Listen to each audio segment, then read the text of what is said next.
Коми первый единый государственный экзамен написало почти 1000 выпускников. Традиционно основная волна ЕГЭ открывается с предметов на выбор – литературы, географии и химии. Назвать их фаворитами среди наших 11-классников нельзя. В этом году они отдали предпочтение информатике и обществознанию. Виктория Денисова заглянула в закулисье ЕГЭ.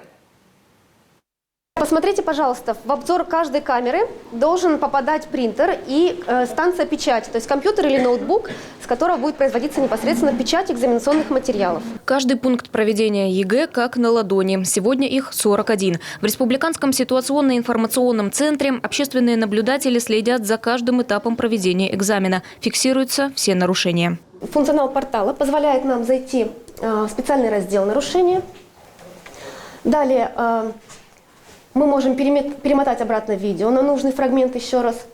Можем выбрать тип нарушения, средства связи, разговоры, шпаргалка и так далее.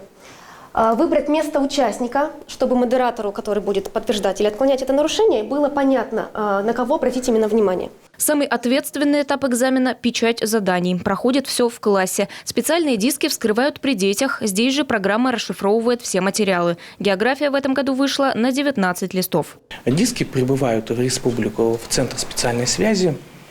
И там хранятся сотрудниками РИЦОК, они потом перекомплектуются и упаковываются в специальные пакеты и распределяются до каждого пункта проведения экзамена. Да, наша республика очень большая, соответственно, есть труднодоступные отдаленные места.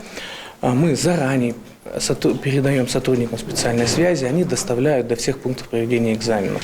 Есть пункты проведения экзаменов, куда материал доставляется даже на вертолете, ввиду наши территориальные особенности. Портал «Смотри ЕГЭ» позволяет следить за ходом экзамена и общественным наблюдателям в регионах, и на федеральном уровне. Трансляция с каждого пункта проведения ЕГЭ идет непрерывно. Технические неполадки могут стать причиной отмены экзамена. С помощью портала можем отслеживать, нет ли прерываний трансляции видео, потому что если прерывание составит более 20 минут, уже будет приниматься решение о продолжении экзамена, либо его переносе. За все время проведения ЕГЭ в Коми не зафиксировано ни одного серьезного нарушения, которое бы стало причиной отмены экзамена. Даже рискованные выпускники с мобильными телефонами или шпаргалками в нашей республике встречаются редко.